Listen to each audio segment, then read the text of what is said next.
Welcome to another episode of Conversations with Eminent Women. My name is Tsefohajo Moahi, and so glad to have you with us once again today. Remember to share your questions with us, of course, and let us know as well who you would like for us to feature on Conversations with Eminent Women. This, of course, is about women that are making a difference in their different environments and really just ensuring that they stand out. And today we've got one such lady who made a difference in my life a little bit, not going to give too much away. Dr. Amukelani Malabi, she's joining us this morning. Good morning. Hi. How are you? I'm good. How are you? Good, thank you.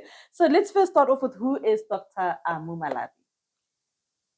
So yes, I am a medical doctor. I currently work as a GP anesthetist in private practice, mostly in the south of Joburg because that's where I'm based. Yeah, I am a doctor, I'm a daughter, I'm a sister, a friend, and yeah, that's basically who I am. Why medicine?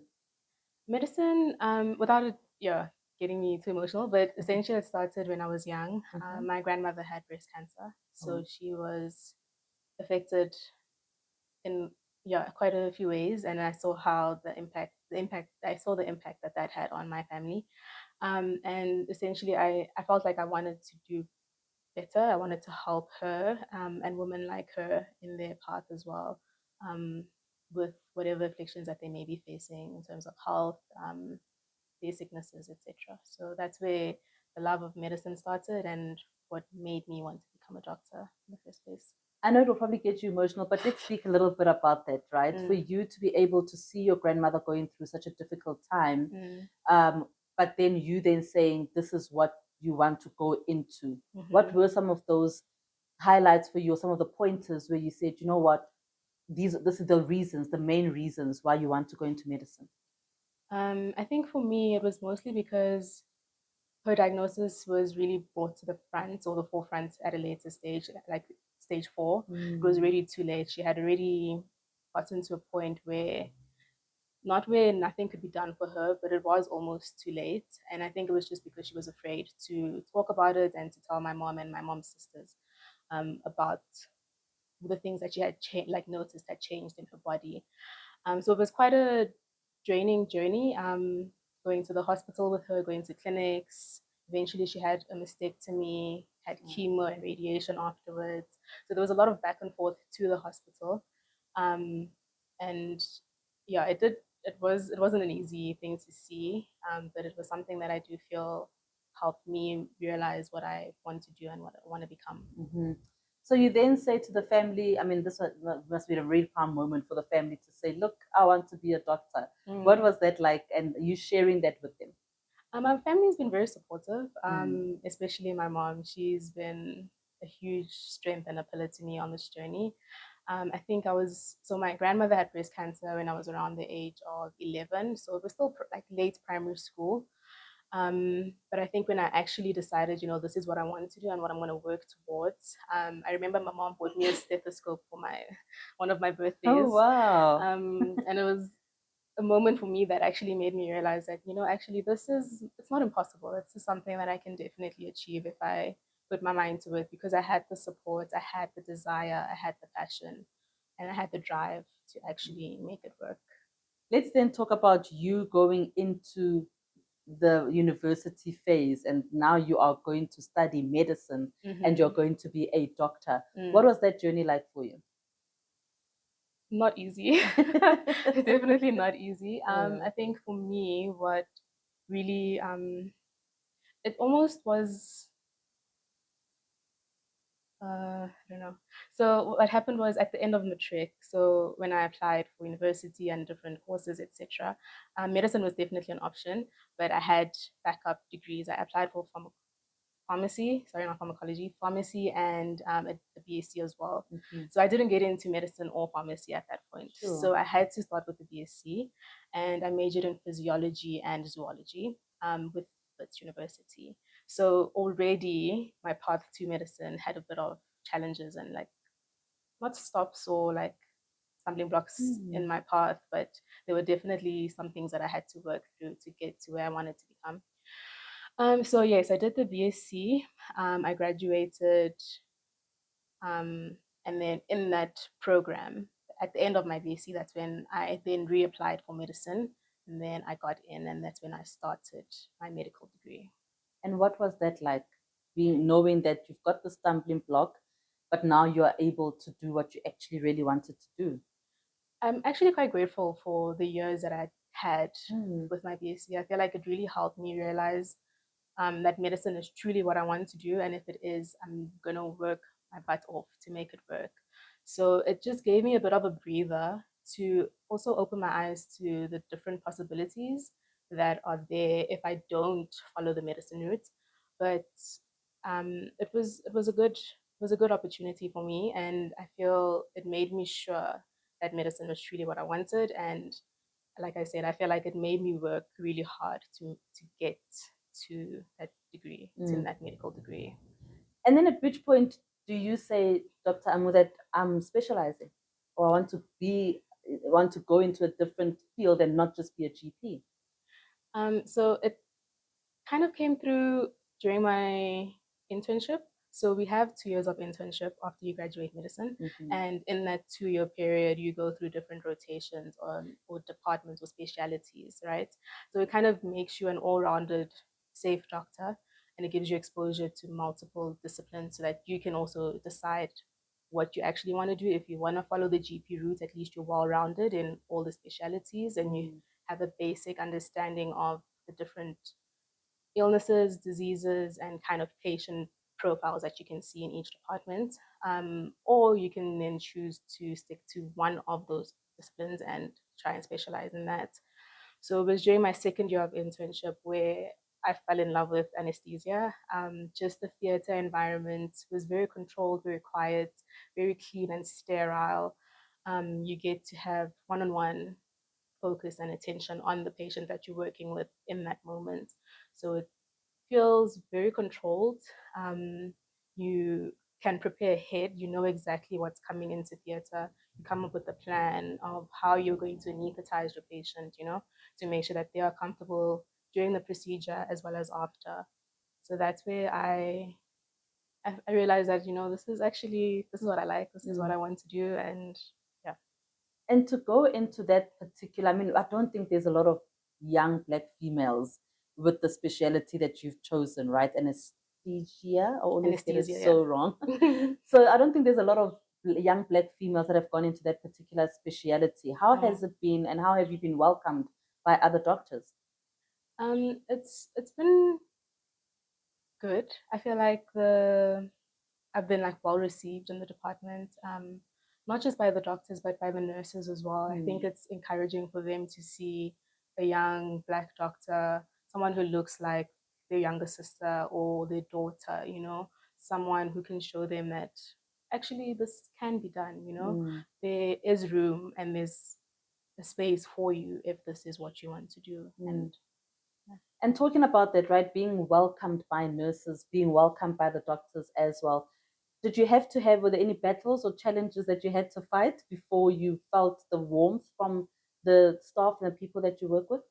Not really, actually. I think in theater we realize that our focus is the patient and we need to work together as a team. The surgeon can't go ahead with the operation if there's no anesthetist on board. I can't work if the surgeons don't call me to assist in providing anesthesia.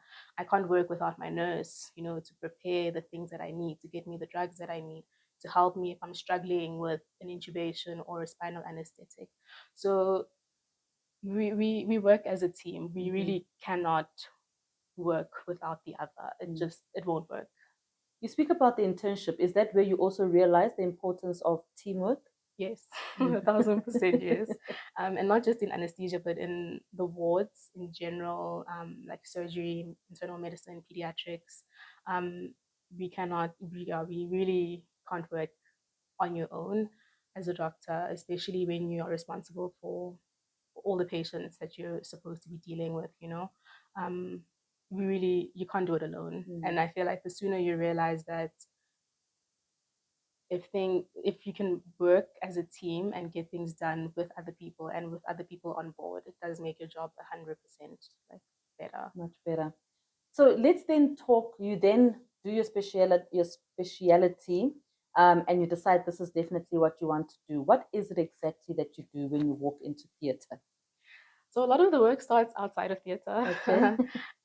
So what we do is we have what we call a pre-operative assessment. So you go and you either go to the ward, or if it's an emergency, you'll find your patient in the receiving area of theatre. You go up to your patient, introduce yourself.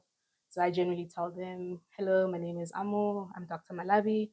I am going to be your anesthetist for today's procedure." And you basically just get a quick history, um, a background history on their medical conditions, any treatment that they're taking, get their weight, their height, do they smoke, any false teeth, anything that could be important with the anesthetic that I will be providing.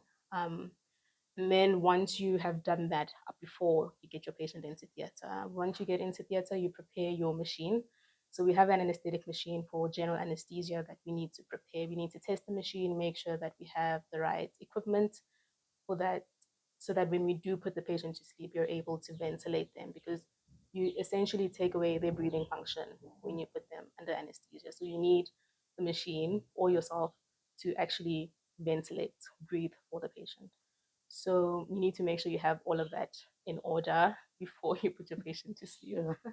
And then you prepare your drugs. You need to have your emergency drugs on hand, in case your patient arrests or goes into cardiac arrest on the table. My word. Not ideal, but sometimes it can happen depending on how sick or how extreme your case is. Mm. And you need to be prepared for all circumstances. There's no patient that is going to be like the one you had yesterday or the one you had this morning. Everybody is different, and you prepare thoroughly and accordingly for each patient. So when you do the preparation, you spoke something about false teeth and if the person smokes. So what do Mm. some of the ailments that one may have, or something like false teeth, what does it actually do if they get anesthesia? So, if we are going to intubate or essentially put a tube into the person's trachea or their windpipe to breathe for them, so the Mm-hmm. tube acts as a connection between the patient and the ventilator.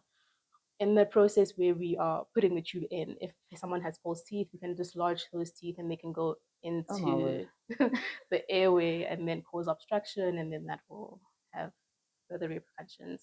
In terms of smoking, or other diseases, it generally just helps you risk stratify your patient, Mm-hmm. so you kind of know, how best to prepare for them, and also just what to anticipate in terms of things that can possibly go wrong Mm-hmm. once you give them the medication that will then put them to sleep and so forth. Yeah. And in the conversations that you have with the patient before they even go into theatre, let's say, like you say, it's either in the ward or they are outside theatre already if it's an emergency. Mm. In that conversation, have there ever been instances for you where you find that a patient is not completely honest, first of all, or doesn't understand what you're saying? Understanding part is quite important. It does happen where patients don't fully understand what I'll be doing. So in that case, I try to break it down in very simple terms and very basic language and understanding. And I also do give them the opportunity to ask questions to get clarity where they don't fully understand Mm-hmm. what I'm saying. But to be honest, patients don't generally lie. I feel like they realize that their life is at risk here if they do lie. So they generally are very honest, especially like you say, the smokers. They'll tell me if they've smoked like an hour before the surgery, which is obviously not ideal because it Mm. can affect the airway and the reactivity of the airway. So they generally don't lie. I'll give them that. They're Okay. really honest. And I appreciate that. Yeah. And you also do this injection at the back, the spinal Mm-hmm. what? Talk to us about that. So spinal anesthesia essentially is to provide, it's a type of regional anesthetic, so where we only numb a certain part of the body, Mm-hmm. part of the body that will be used for surgery. So if the patient is still awake, but we have anesthetized, let's say, the lower half of the abdomen to the legs for surgery. So we usually do those in like orthopedic surgeries where, um, like bone fractures in the lower limbs or in the femur, Mm-hmm. or spinal anesthetic, like for C-sections, or other lower pelvic area or lower abdominal surgeries. Yeah. What are the dangers of anesthesia that people might not be aware of? The biggest one is honestly cardiac arrest that can happen in general or regional anesthetic, just Really? depending on how sick your patient is, any other issues that they may have that you could have helped, like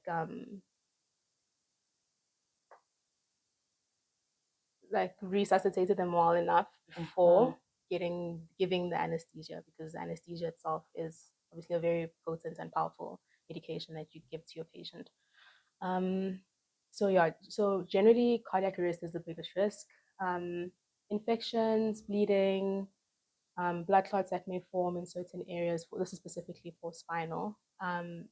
Nausea and vomiting can come about also with regional as well as general anesthetic as well.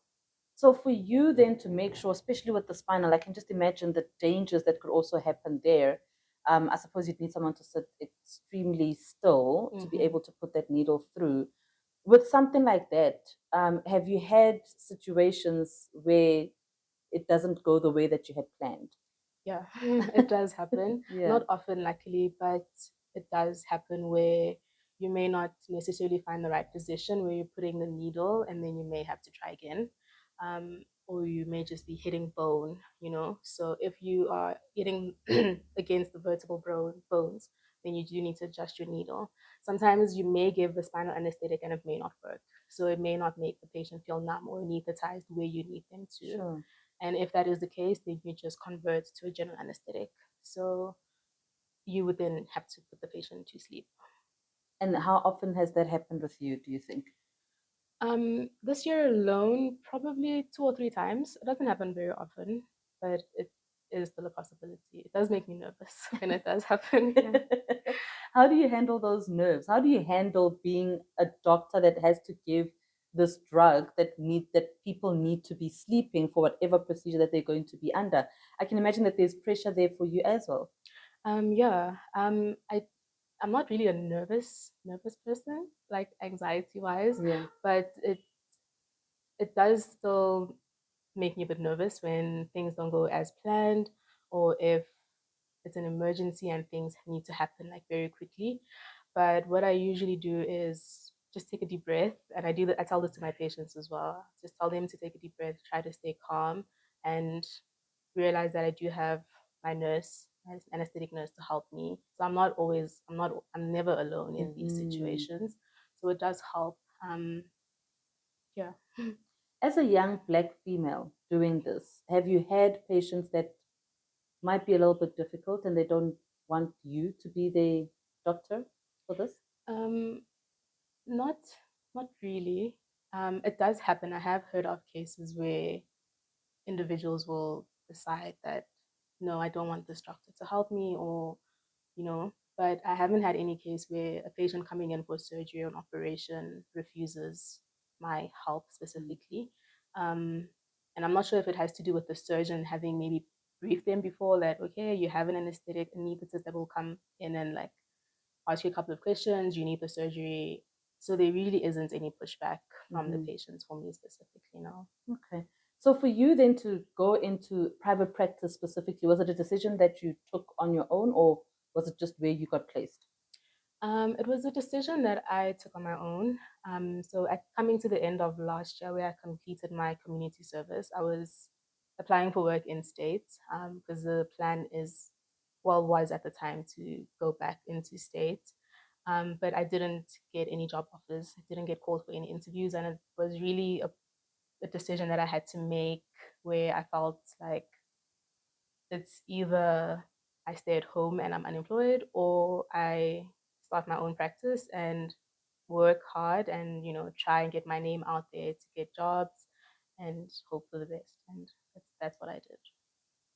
That's interesting though. That even with the way that things are with the health system, that you wouldn't get placed. Yeah, that you wouldn't get placed. Talking about our health system, let's quickly go with the NHI situation. How do you think it could possibly affect the work that you do, one, but also just our health system in the country in general? I actually don't know much. Not that I don't know much. It's just like, yeah, it's not something I really like looked into. Yeah, or thought about much. Yeah. Should I still try and answer? No, it's okay. Because It's yeah, okay. NHI, it's actually just it's just a crazy topic at the And it's very moment. broad. Yeah, It very is broad. quite Yeah, broad. so Yeah. it's just yeah, it's a bit of a mess. Let's go back a few steps. Walking into the hospital that you're at now, we won't Mm-hmm. mention where, but you walk into that hospital.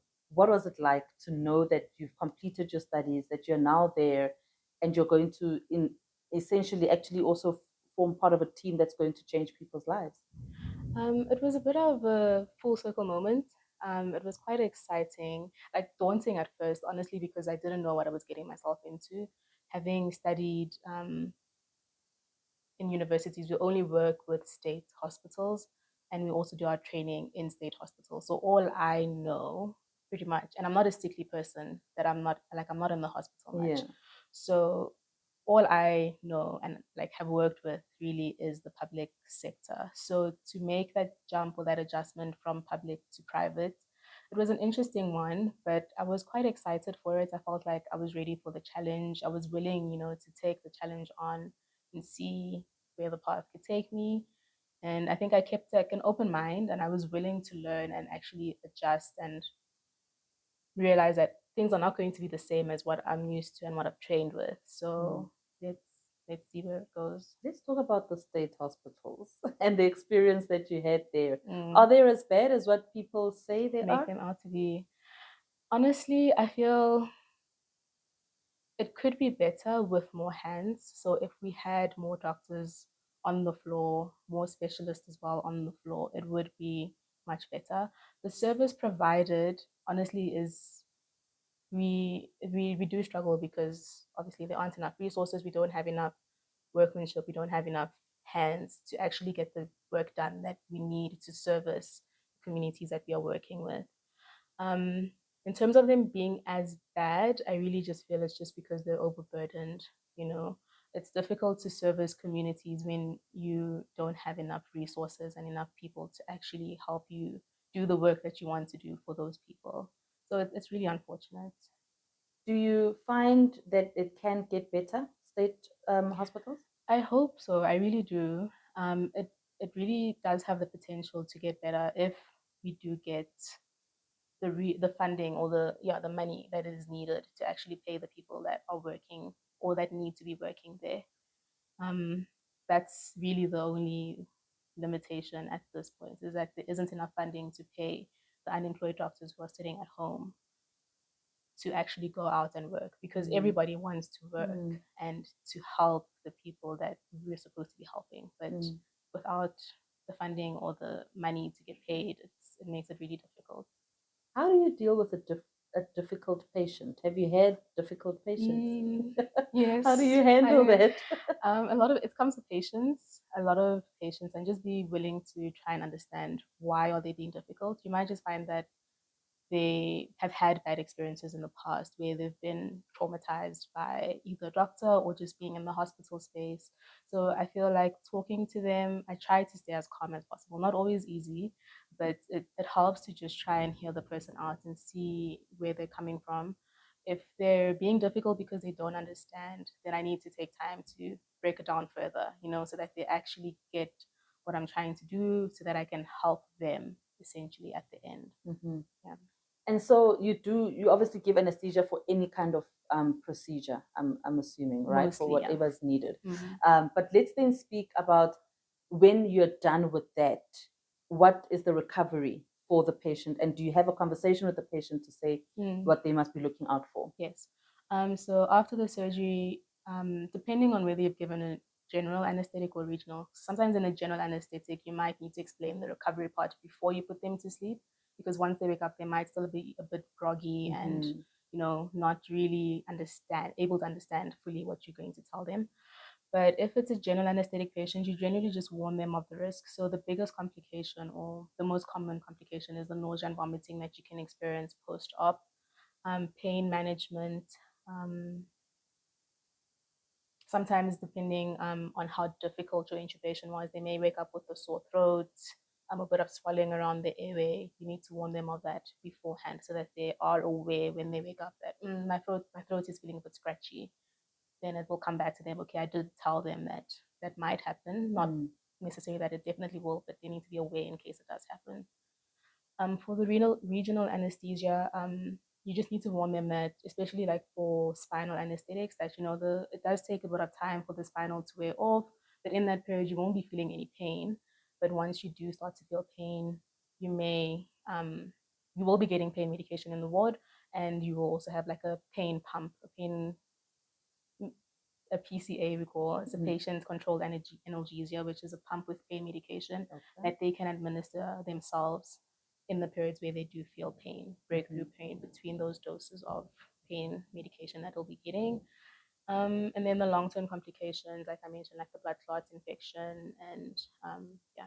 How different are things now? When you think about when you wanted to study medicine, the research that you may have done then, and you look at how things have progressed.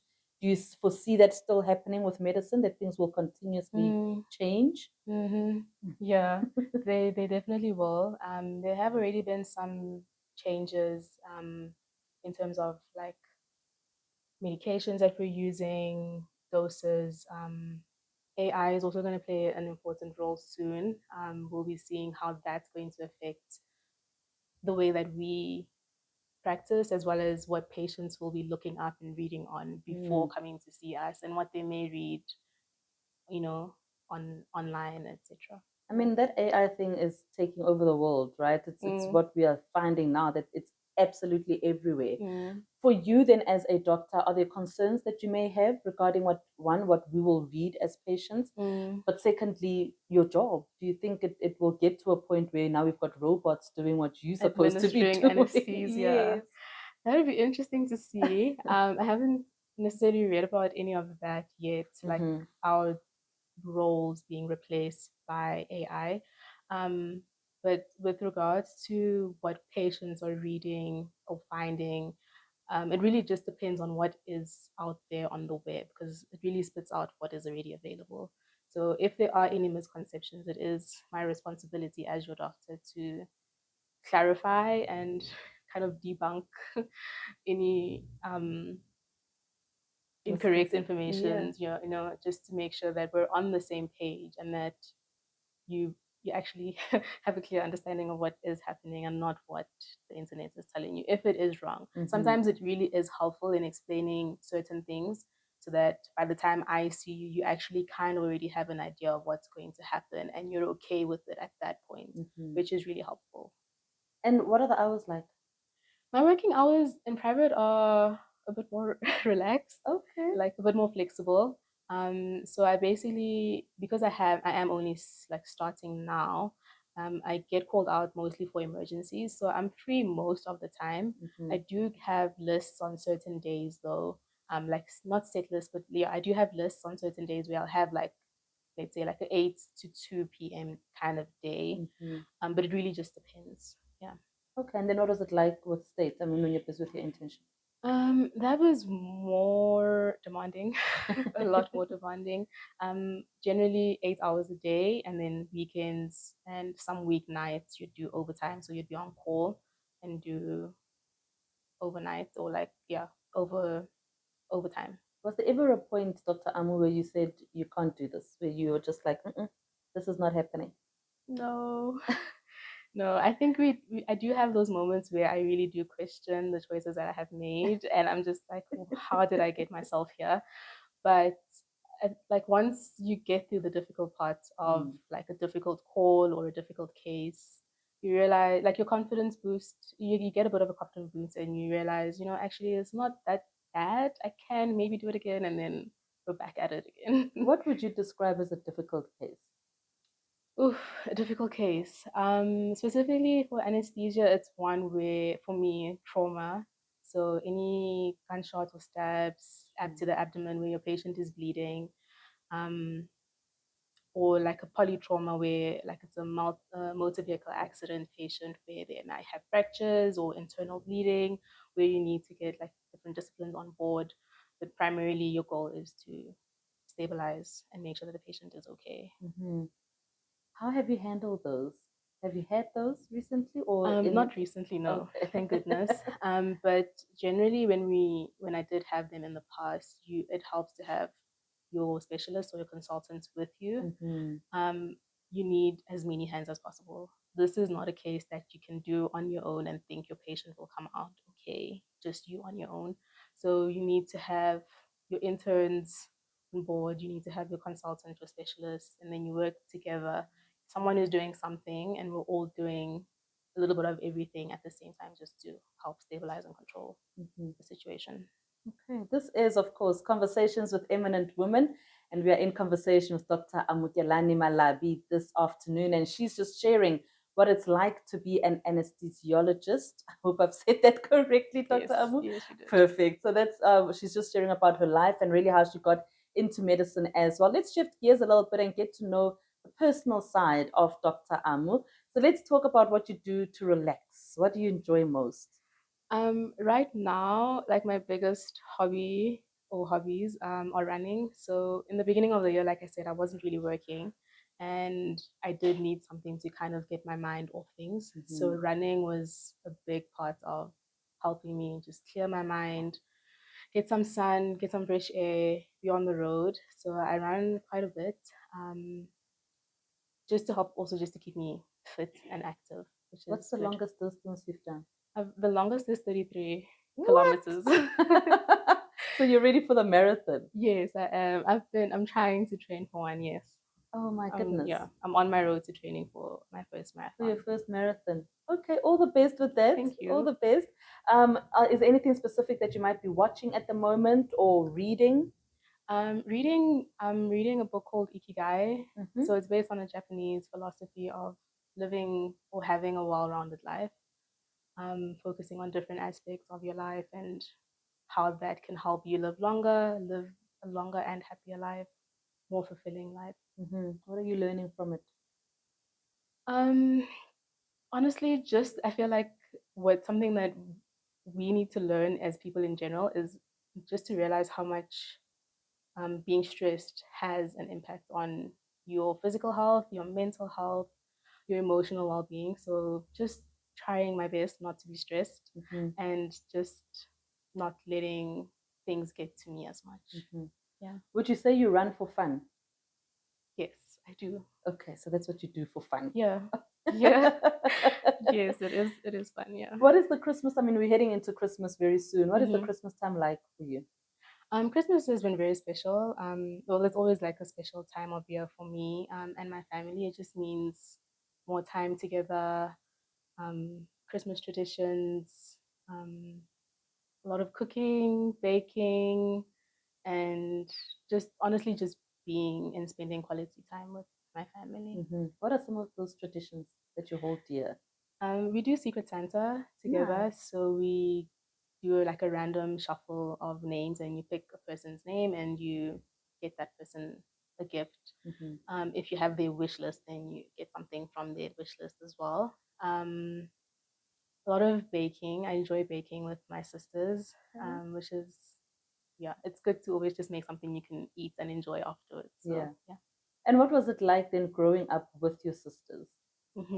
So I have two sisters, one older and a younger one. I'm the middle child, and my relationship with both of them is quite good. We do feel more like friends. I do feel like they are like my best friends. Mm-hmm. We are quite close where we can share not everything because yeah, I think you do get to a point where you realize maybe my sisters shouldn't know this about me, but a lot of the stuff we do share with each other, and it's a we have good relationships. Yeah. Mm-hmm.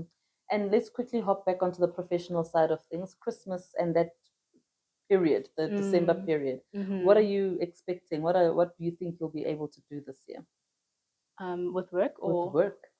so I feel like work has kind of been getting a bit quieter. Okay. For the last couple of weeks, actually, things have been like slowly dying down. Like they're not as hectic. Sorry. No problem. Um, so yeah, work has been a bit quiet, which is nice. I feel like it helps to give me more time with my family and just more time to be present and more time at home, which is honestly great because the year has been very hectic and demanding. So it's good that, I mean, I hope it will be a bit quiet so that I can spend more time with them.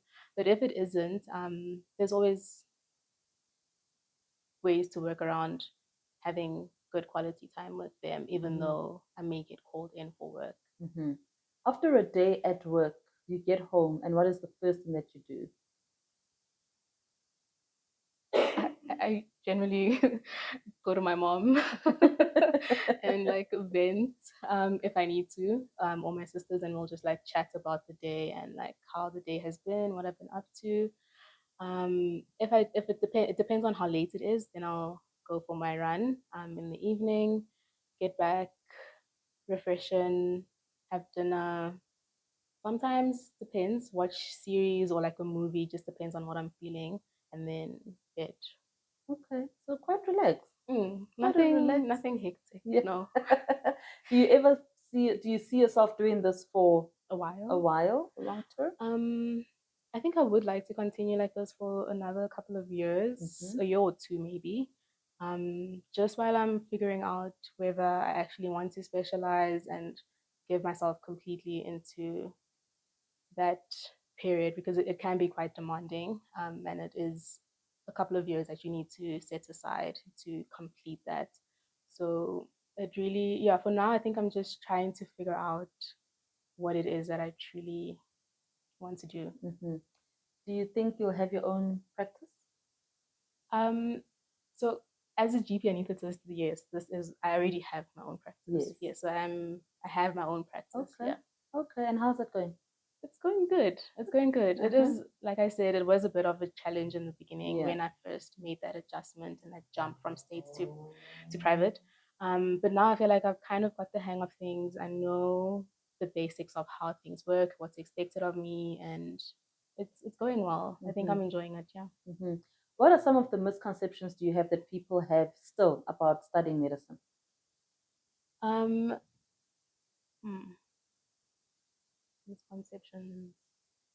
The myths that people might think this is what medicine is like.